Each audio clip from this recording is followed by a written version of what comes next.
తయారు చేసే విధానం చూద్దాము, ఎలా తయారు చేయాలో. ఇలాంటి గ్రీన్ చికెన్లకు కావాల్సినవి చూద్దాము.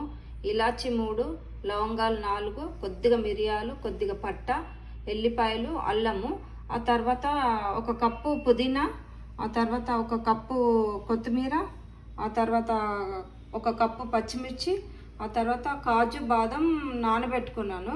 ఇవన్నీ వేసి మిక్సీలో వేసి పేస్ట్ చేసుకోవాలండి. చికెన్లోకి కొద్దిగా పసుపు వేసుకుందాము. పసుపు తర్వాత ఉప్పు. ఇప్పుడు వీటిలో పసుపు ఉప్పు వేసానండి. ఇందాక చూపించాను కదా, అవన్నీ వేసి పేస్ట్ చేశాను మిక్సీలో. ఇవి వేసి మొత్తం కలిపి ఒక అరగంట పెట్టాలి. కంపల్సరీ ఒక అరగంట అన్న పెట్టాలి. కొద్దిగా నిమ్మకాయ రసం కూడా పిండాలండి. కొద్దిగా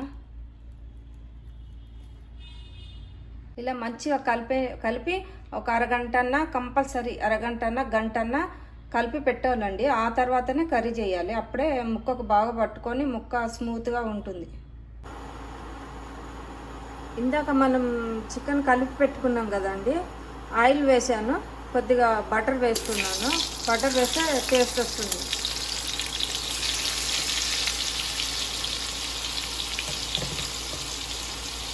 ఇందాక కలిపి పెట్టుకున్నాం కదా, అది వేసేద్దాం.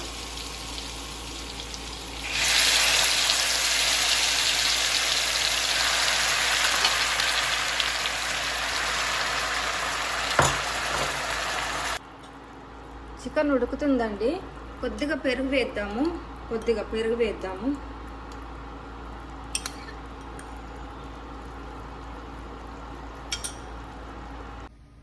గ్రీన్ చికెన్ రెడీ అయిపోయిందండి. చూడండి ఎంత బాగుంది. చూడడానికి తింటే కూడా అంత టేస్ట్ ఉంటుందండి. చపాతీలోకి, పూరీలోకి, రైస్లోకి కూడా బాగుంటుంది. చాలా టేస్ట్గా ఉంటుంది. మీరు ఒకసారి ట్రై చేయండి.